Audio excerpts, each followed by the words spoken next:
아멘. 우리 성경 봉독합니다. 오늘 말씀은 출애굽기 1장 8절입니다. 출애굽기 1장 8절부터 22절까지 말씀 함께 합독하시겠습니다. 출애굽기 1장 8절부터 22절까지입니다.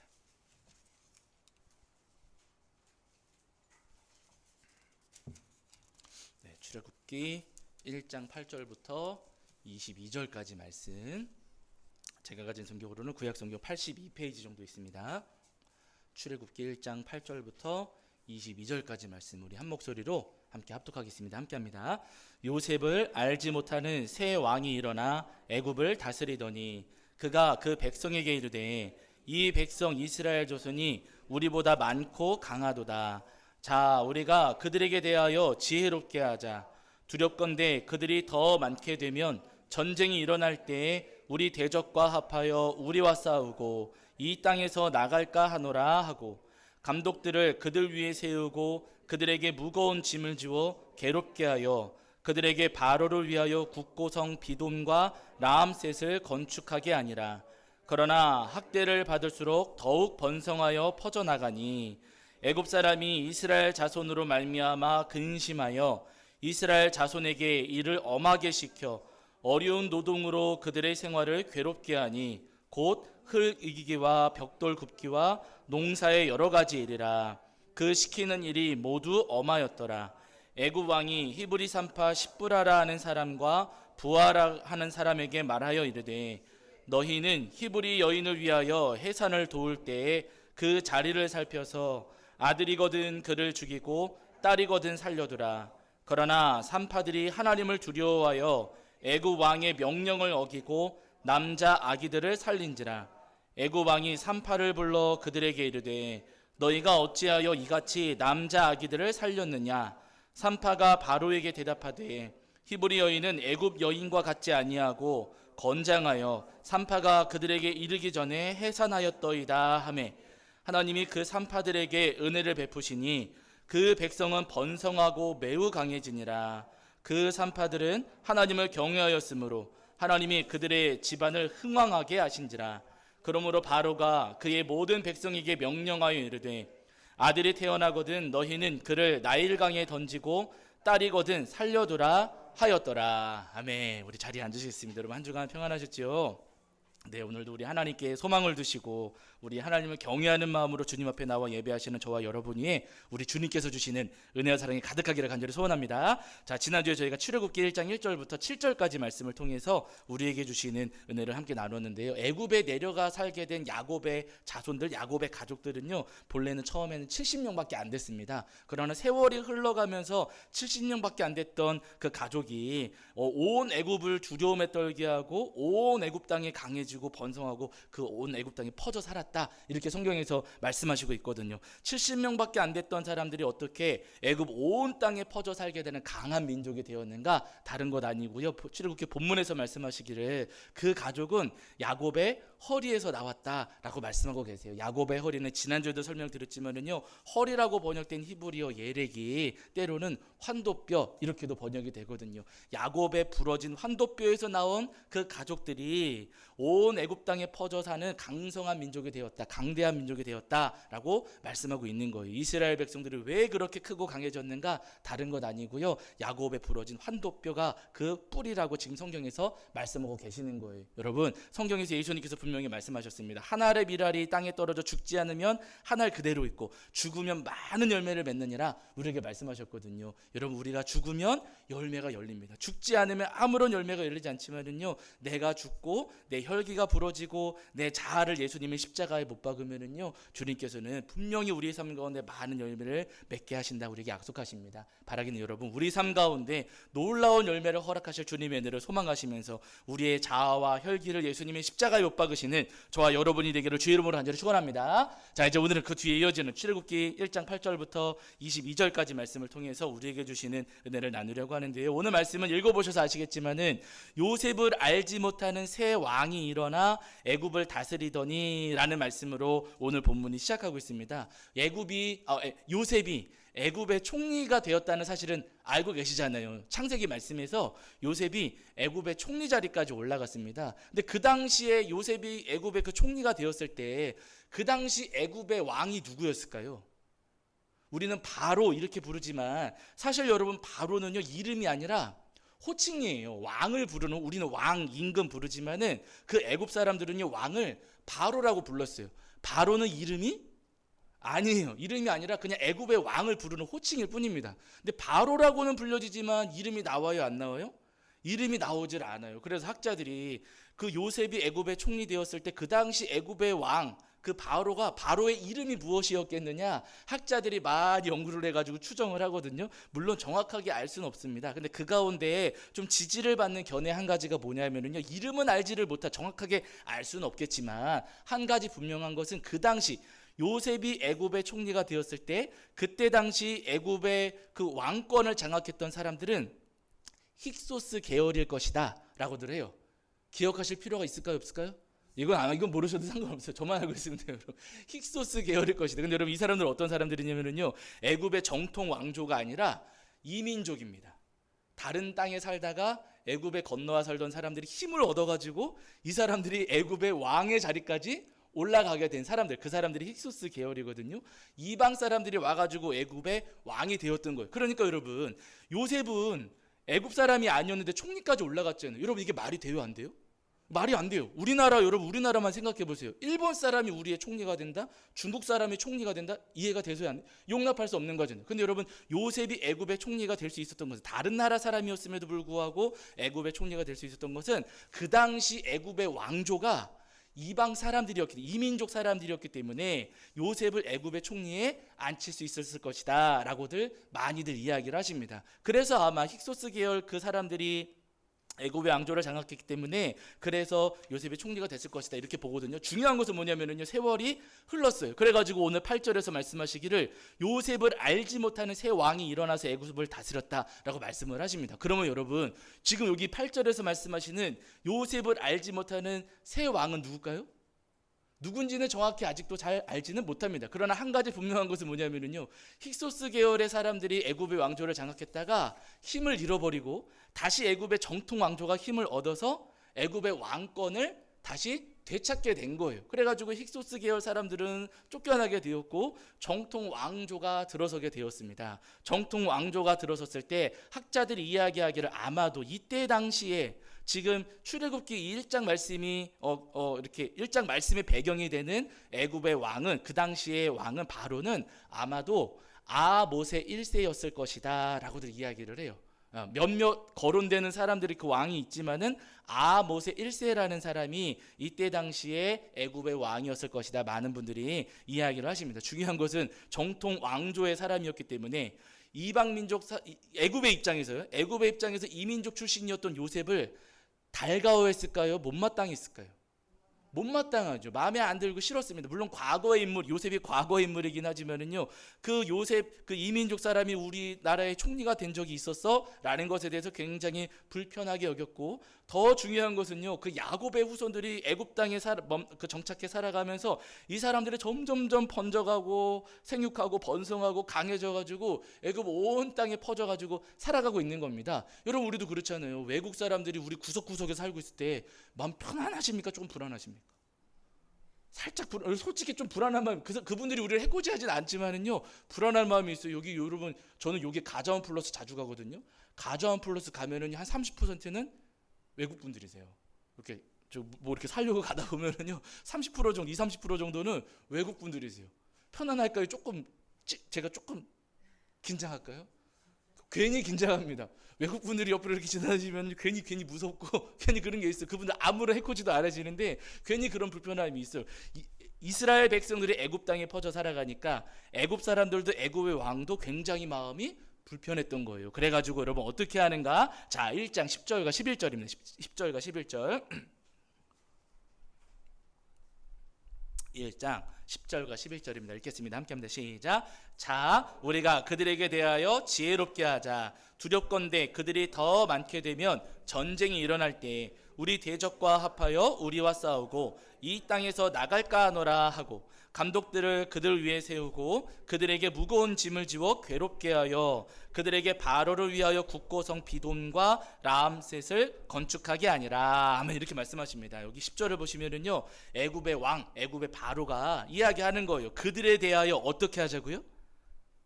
저만 10절만 다시 보시죠. 10절만 자 다시 읽겠습니다. 시작. 자 우리가 다시 보실게요. 시작. 자 우리가 그들에게 대하여 지혜롭게 하자. 두렵건대 그들이 더 많게 되면 전쟁이 일어날 때 우리 대적과 합하여 우리와 싸우고 이 땅에서 나갈까 하노라 하고 어떻게 하자고요?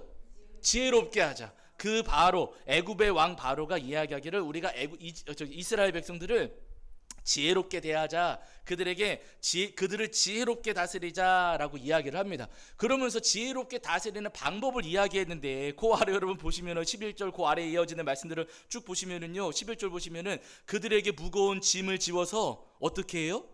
괴롭게 하자.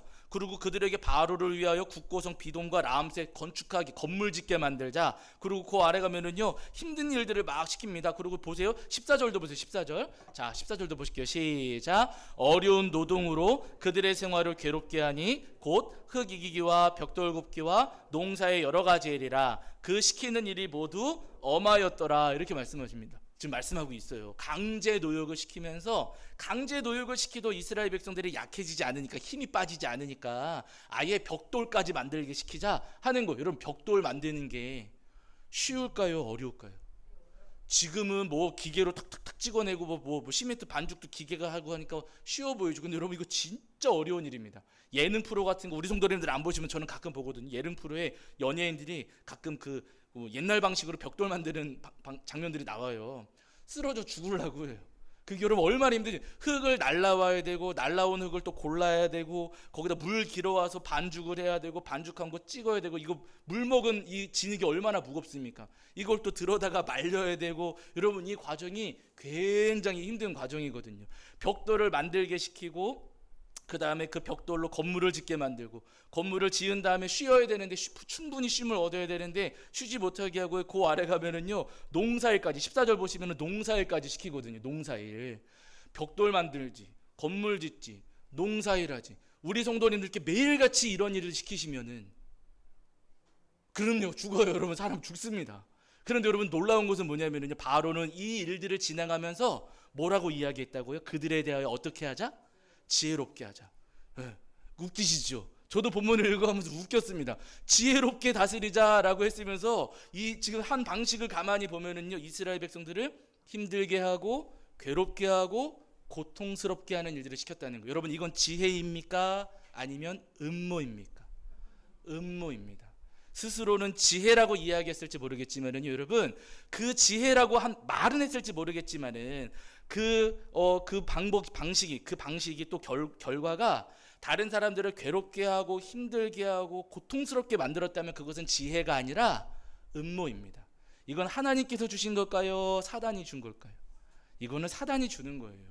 여러분 오늘 우리도 지금 다 마찬가지입니다. 우리가 때때로 이 땅을 살아가면서 내가 지혜롭게 해야지, 내가 현명하게 해야지, 내가 똑똑하게 해야지 할 때가 있어요. 근데 여러분 정말로 내가 말하고 행동하고 선택하고 결정하는 것들이 정말로 지혜로운 것인지 아니면은 사단의 음모인지를 우리가 가늠할 줄 알아야 되거든요. 근데 이것이 정말 하나님의 지혜인가 사단의 음모인가를 가늠할 수 있는 중요한 지표 가운데 기준 가운데 한 가지는 뭐냐면은요 그것으로 인해서 괴로워하는가 다른 사람들이 아니면 내 삶이 괴로워지고 다른 사람들이 괴로워지는가 아니면 정말로 가정이 살아나고 한 영혼이 살아나고 교회가 살아나는가 여러분 이걸 보시면 되십니다.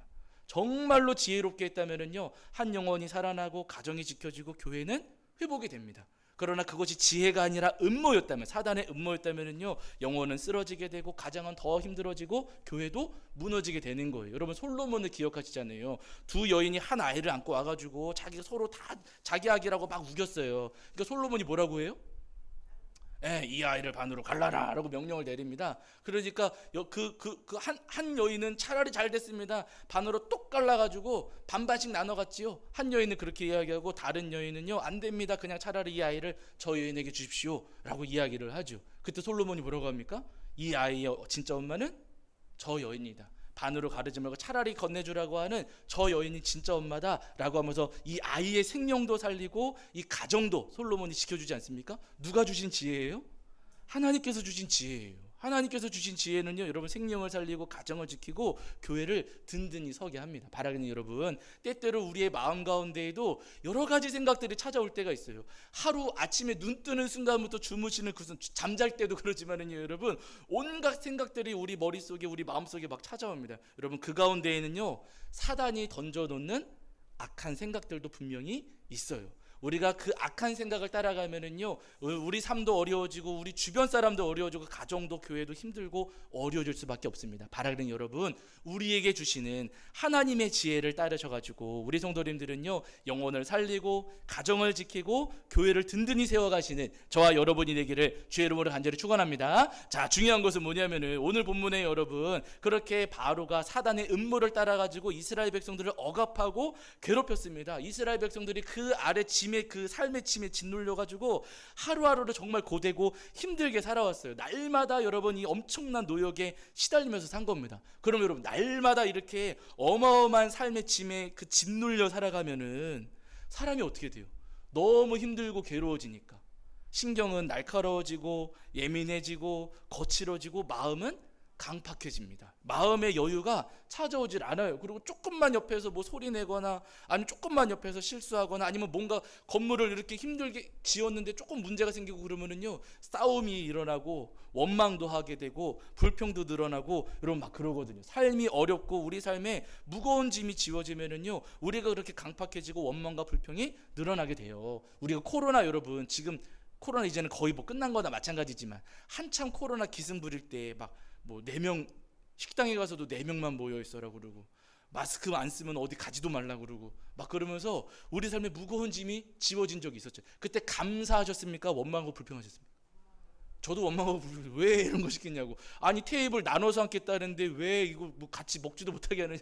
원망하고 불평하는 우리도 그러지 않습니까? 어려운 일들이 찾아오고 무거운 짐이 우리를 짓눌리면은요 여러분 우리 마음 가운데에 원망과 불평이 드러나고 우리 마음이 강팍해지거든요. 그렇게 원망 불평이 드러나고 서로를 공격하고 비난하기 시작하면은요 자멸할 수밖에 없는 거예요. 그런데 여러분 중요한 것은 오늘 본문 속에 이스라엘 백성들은 조금 달랐다는 것. 물론 모든 사람들이 다 그런 것은 아니었겠죠. 그러나 이스라엘 백성들 가운데는요 그 무거운 짐에 짓눌리면서도 다르게 반응했던 사람들이 오늘 본문에 소개되고 있습니다. 바로가 이스라엘 백성들이 지치지 않고 계속해서 일을 해내니까 마지막에 가서는 여기 여러분 15절 이하에 보시면은요 남자아이들이 태어나거든 그 남자아이들은 죽이라고 명령 내리거든요. 더 이상 안 되니까 민족 말살 정책까지 이 바로가 시행을 한 거예요. 자, 그런데 여러분 보세요. 출애굽기 여러분 1장 17절입니다. 자, 1장 17절. 아주 무거운 짐이 지워졌고 너무나도 힘든 일들이 이스라엘 백성들에게 찾아왔어요. 자, 그런데 어떻게 하는가? 1장 17절입니다. 자, 1장 17절. 자, 함께합니다. 시작. 그러나 산파들이 하나님을 두려워하여 애굽 왕의 명령을 어기고 남자 아기들을 살린지라. 이렇게 말씀하세요. 히브리 산파들이 누구를 두려워했다고요? 하나님을 두려워했다 이렇게 말씀하세요. 지금 애굽에 살면서 애굽의 왕이 뭐 아모세 1세일지 뭐 어떤 분들은 뭐 람세스다 뭐 여러 가지 이야기하지만 정확하진 않아요. 어쨌든 누군가 애굽의 왕 바로가 있었는데 그 바로 남자애들을 다 죽여라 라고 명령한 바로가 아니라 누구를 두려워했습니까? 하나님을 두려워했다 그래요. 여러분 여기서 하나님을 두려워했다고 하는 표현은 와 하나님 무서워가지고 막 숨고 막 이렇다는 표현이 아니고요. 하나님을 경외했다는 거예요. 하나님이 무서워가지고 도망다니고 막 비명 지르고 막 그랬다는 게 아니고요. 우리 하나님을 경외했다라고 지금 말씀하고 있는 겁니다. 자신들을 억압하는 애굽의 왕이 아니라 눈에 보이지는 않지만은 여호와 하나님을 더 경외하고 하나님을 더 존중히 여겼다는 말씀이에요. 삶은 고됐습니다. 삶은 너무나도 힘들었고 매일같이 이어지는 노동 때문에 괴롭고 힘들었어요. 너무 고통스럽고 스트레스도 심하고 짜증도 가득한 그런 상황입니다. 그러나 여러분 그 무거운 짐에 짓눌려 살아가면서도 그 속에서 여호와 하나님을 여전히 경외하는 사람들이 있었다라고 지금 본문에서 말씀하고 계시는 거예요. 많이 힘들었어요. 어렵고 힘들고 고통스러웠지만 여전히 하나님을 경외하며 하나님을 바라보았습니다. 그래서 바로가 아들들, 남자들을 다 그 남자아이들을 죽이라고 명령을 했어도 그 명령을 어기고서 남자아이들을 살려두었습니다. 누구를 경외했기 때문에? 하나님을 경외했기 때문에 바로의 명령을 따르지 않고 하나님의 뜻을 따랐던 것이죠. 그 결과 여러분 어떻게 됐는가? 이 두 사람이 붙잡혀가지고 처형당했는 그렇지 않아요. 여러분 보세요. 자, 출애굽기 1장 20절과 21절입니다.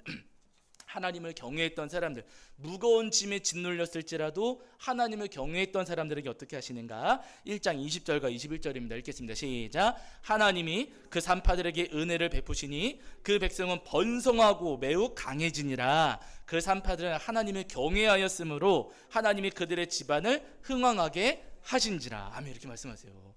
억압 속에서도 하나님을 경외하는 그 산파들에게 하나님께서 은혜를 베푸셨다라고 분명히 말씀을 하셨고요. 21절에 그 산파들은 하나님을 경외하였으므로 하나님이 그들의 집안을 흥왕하게 하셨다라고 말씀하고 있거든요. 여러분 오늘 우리도 마찬가지입니다. 여러분 복 좋으셔요, 싫으셔요? 싫으셔요? 제가 다 가져가려고. 복 좋으십니까, 싫으십니까? 좋아요. 여러분 제가 복에 대한 설교를 거의 하지 않지만 아니 본문에서 복에 대한 말씀이 나오니까 해야지요. 여러분 누구나 복 싫어하는 사람 없습니다. 하나님께서 주시는 은혜, 하나님께서 주시는 건강, 하나님께서 주시는 힘과 능력과 지혜, 거기다 물질의 복까지 해가지고 여러분 복 싫어하는 분, 하나님께서 주시는 그 복을 싫어하고 마다하는 분들은 없어요. 하나님께서 주시는데 거절하면 돼요, 안 돼요? 안 되죠. 하나님 주실 때는 받아야죠. 우리가 억지로 달라고 하는 것은 문제가 되겠지만 하나님께서 우리에게 은혜로 내려주시는 것들을 우리 감사한 마음으로 받는 게 마땅한 겁니다. 근데 여러분 중요한 것은요, 그 복을 아무나 받지는 못해요. 네. 그 복을 누가 받는가? 복 받는 비결을 오늘 본문에서 우리에게 말씀해 주시는 거예요. 하나님께서 누구에게 은혜를 베푸시고 누구에게 복을 내려주시는가? 여러분 하나님께서는요, 하나님을 경외하는 자들에게 은혜와 복을 내려주십니다. 아멘이세요? 여러분 이럴 땐 아멘 하셔도 되세요. 여러분 하나님께서는요, 하나님을 경외하는 분들에게 무거운 짐에 눌려 살고 있고 삶 속에서나 내 마음 속에나 무거운 짐에 내 삶을 짓누르고 있지만 그럼에도 불구하고 여전히 하나님을 경외하고 하나님을 바라볼 때 하나님께서는요, 그 삶과 마음 가운데 은혜 주시고 복도 내려주시는 주님이십니다. 바라는 여러분, 그 하나님을 소망하시면서 때때로 우리 삶과 우리의 마음이 무거운 짐에 짓눌릴지라도 끝까지 우리 하나님을 경외하고 바라보시는 저와 여러분이 되기를 주의 이름으로 간절히 축원합니다. 여러분 우리 삶 가운데 건강의 문제도 찾아올 수 있고 가정에도 어려움이 찾아올 수 있고 또 사업에도 어려움이 찾아올 수가 있습니다. 교회 이전을 준비하면서 이전하는 과정 가운데 어려움이 찾아올 수 있을까요, 없을까요? 있어요. 우리가 뜻하지 않은 문제와 어려움들을 분명히 만날 수가 있어요. 참 감사한 것 가운데 한 가지는 뭐냐면은 여러분 이자 부담이 조금 내려가서 몇 주 전에 제가 말씀드렸잖아요. 5.69로 내려가가지고요. 이제 2억 대출 받은 거는 97만 원 정도만 내면 됩니다. 정도만은 아니지만 97만 원도 비싼 비용이긴 하지만은요, 여러분 120만 원 정도 내다가 그거는 한 90만 원, 100만 원 아래로 지금 내려가서 이자 부담이 조금 내려가서 참 감사하고 다행이다라고 생각하거든요. 그런데 여러분 이자가 올라갈 수도 있어요. 무언가 우리가 모르는 어떤 문제들이 생겨가지고 짐이 무거워질 수도 있고 우리가 예상 못한 지출을 하게 될 수도 있고 여러 가지 무거운 짐들이 우리를 짓누를 수도 있습니다. 그러나 여러분 그때 그 무거운 짐이 우리를 짓누를 때 왜 이렇게 됩니까? 누구 때문입니까? 어떻게 합니까? 하고 원망하고 불평하는 건 아니고요. 그 짐 아래에서도 우리가 하나님을 경외하게만 한다면 여러분 하나님 우리에게 은혜를 베풀어 주시고 우리를 흥왕하게 하시리라 믿습니다. 바라는 여러분 그 은혜를 소망하시면서 무거운 짐 아래 짓눌린다 할지라도 끝까지 우리 주님을 경외하시는 저와 여러분이 되기를 주의 이름으로 간절히 축원합니다. 말라기에 보시면 여러분 이런 말씀이 있어요. 우리 한 구절만 찾아보실게요. 말라기 3장입니다. 구약 성경 맨 끝에 있고요. 제가 가진 성경으로는 구약 성경 1330페이지거든요. 말라기 3장 16절입니다. 말라기 3장 16절.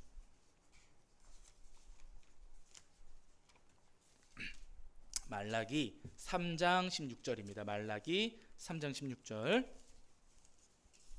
구약 성경 1330페이지, 제가 가진 성경으로는 1330페이지 정도의 말라기 3장 16절입니다. 말라기 3장 16절. 자, 우리 찾으신 줄이라고 읽겠습니다. 함께합니다. 시작. 그때 여호와를 경외하는 자들이 피차에 말하매 여호와께서 그것을 분명히 들으시고 여호와를 경외하는 자와 그 이름을 존중히 여기는 자를 위하여 여호와 앞에 있는 기념책에 기록하셨느니라. 아멘. 이렇게 말씀하세요. 네, 여러분 밑줄 그으셔도 괜찮습니다. 여호와를 하나님을 경외하는 자들을 어디에 기록하신다고요? 하나님 앞에 있는 기념책에 기록하셨다. 이렇게 말씀하세요. 물론 요한계시록에 보면은 뭐 행위 백보자의 행위책도 있고 생명책도 있고 한데 여러분 하나님 앞에는 여러 가지 책이 있는가 봐요. 이게 뭐 여기 말씀하시는 기념책이 생명책과 동일한 책일지 그건 잘 모르겠어요. 어쨌든 여러분 중요한 것은 뭐냐면은요, 우리가 무거운 짐에 짓눌려 살아가면 어려운 상황 속에 있으면서도 여호와 하나님을 여전히 경외하고 바라보고 있다면 하나님께서는 우리의 이름 석자를 주님의 기념책에 깊이 새겨두시고 기록해 두신다는 말씀입니다. 여러분 우리의 이름을 하나님께서 기억하시고 기념책에 기록해 주시면 좋을까요, 안 좋을까요? 여러분 좋은 거죠. 저 옛날에 학교 다닐 때 제가 말씀드렸죠. 저는 발표도 잘 못하고 대학교 다니면서도 질문이라는 걸 제가 해본 적이 없어요. 교수님한테 용기가 안 나는 거예요. 그래서 수업을 들어도 저는 그냥 앉아가지고 교수님 수업 열심히 듣고 필기 열심히 하고 그냥 과제 열심히 제출하는 정도? 저는 그 정도로만 학교를 다녔거든요. 한 학기 수업을 마치고 그 다음 학기에 개강해서 이제 수업을 들으러 이렇게 올라가고 있는데 교수님 한 분이 저 아래서 이렇게 내려오시면서 저를 보신 거예요.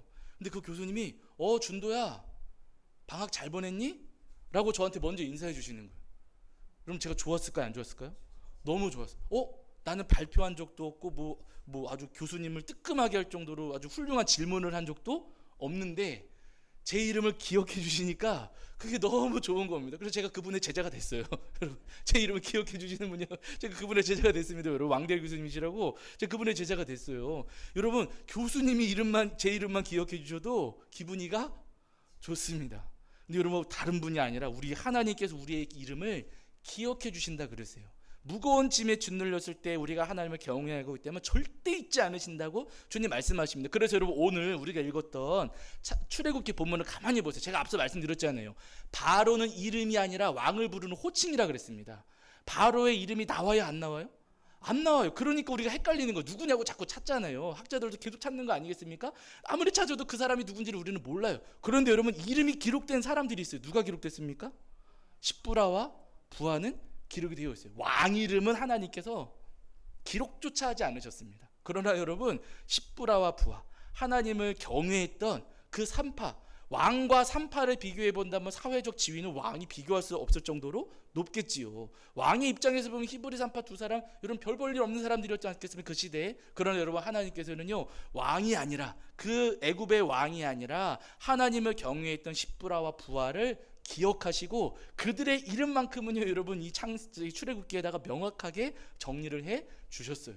여러분 우리가 오늘 하나님을 경외하며 이 땅을 살아간다면요, 주님은 절대로 우리의 이름을 잊지 않으시고 우리의 이름을 주님의 기념책에 분명히 새겨 주십니다. 기생 라합을 우리 성도님들이 기억하시잖아요. 여리고성 사람들이 여러분 전부 다 하나님을 믿지 않았습니다. 그 성에 사는 사람들 가운데 가장 비천하고 가장 손가락질 받던 여인이 라합이었어요. 그런데 이 라합의 마음 가운데는 하나님을 경외하는 마음이 있었습니까, 없었습니까? 있었어요. 다른 사람들은 하나님을 믿지 않았지만 이 라합은 전에 들은 소식만 가지고 소리만 가지고서도 여호와 하나님을 경외하고 두려워하는 마음이 있었거든요. 그래서 여호수아가 2명의 정탐꾼을 보냈을 때 그 2명의 정탐꾼이 우연인 것 같지만 하나님의 은혜 가운데 라합의 집에 들어가게 되었고 라합의 마음 가운데는 하나님을 경외하는 마음을 알게 하셨습니다. 그래가지고 여러분 여리고성이 무너지고 여리고성이 무너지고 함락당할 때 모든 사람들은 진멸하게 하셨지만 누구만 살리셔요? 라합과 그의 가족만큼은 하나님께서 살려주시잖아요. 여러분 그 삶이 어렵고 힘들었지만 하나님을 경험하면서 바라보았을 때 여러분 하나님께서 분명히 기억하시고 건져주시고 구원하시는 주님이십니다. 그러면 여기만 또 한번 보실게요. 4장 2절 말라기 4장 2절이거든. 여기만 보시고 마치겠습니다. 4장 2절과 여러분 3절입니다. 말라기 4장 2절과 3절. 말라기 하면은 막 11조 뭐 이렇게 떠오르시지만 여러분 그게 아니고요, 하나님을 경외하라는 말씀이에요. 말라기는 다른 건 아닙니다. 여러분 말라기 4장 2절과 3절입니다. 말라기 4장 2절과 3절. 자 읽겠습니다. 함께합니다. 시작. 내 이름을 경외하는 너희에게는 공의로운 해가 떠올라서 치료하는 광선을 비추리니 너희가 나가서 외양간에서 나온 송아지같이 뛰리라. 또 너희가 악인을 밟을 것이니 그들이 내가 정한 날에 너희 발바닥 밑에 재와 같으리라. 만군의 여호와의 말이니라. 아멘. 하나님께서 누구에게 치료하는 광선을 비추십니까? 여호와를 경외하는 자들에게. 내 이름을 여호와 하나님을 경외하는 자들에게 치료하는 광선을 비추셔가지고요 치료하시고 회복시켜 주시고 고쳐주신다는 말씀이세요. 거기서 그치지 않고 여러분 3절을 보시면은요 여호와를 경외하는 분들은 하나님을 경외하는 분들은요 악인을 밟을 것이다. 지금은 짓눌려 살아가지만 그러나 하나님을 경외하는 자들은요 오히려 그 악한 사람들을 이기고 그들을 오히려 밟고 일어서는 승리를 허락하시겠다고 지금 하나님께서 말라기 선지자를 통해서 말씀하시는 거예요. 여러분 우리 모든 삶이 다 마찬가지입니다. 우리를 짓누르는 세상의 일들이 많고요 내 마음을 무겁게 하는 일들도 굉장히 많이 있습니다. 그러나 여러분 그럼에도 불구하고 하나님을 경외하고 예수님을 경외하고 우리 성령님을 바라볼 때 주님께서는 우리를 분명히 기억하시고 우리에게 치료하는 광선을 비추셔서 우리의 아픔과 고통은 치료하여 주시고 우리에게 힘과 능력이 되어 주셔서 우리를 괴롭히는 저 사단의 권세를 이길 수 있도록 우리를 도우시고 우리에게 능력을 주시는 주님이십니다. 바라는 여러분 우리를 고치시고 우리를 일으켜 주시고 우리를 회복시켜 주시고 우리의 이름을 기념책에 새겨 주실 우리 주님의 은혜를 소망하시면서 삶의 무거운 짐이 우리를 짓누른다 할지라도 또 마음이 여러 가지 일들로 짓눌린다 할지라도 끝까지 우리 하나님을 경외하시는 저와 여러분이 되기를 주 이름으로 간절히 축원합니다. 자 우리 찬송합니다. 찬송가 자 찬송가 91장입니다. 91장. 네, 찬송가 91장 찬송하시면서 준비하신 예물 봉헌하겠습니다. 91장입니다.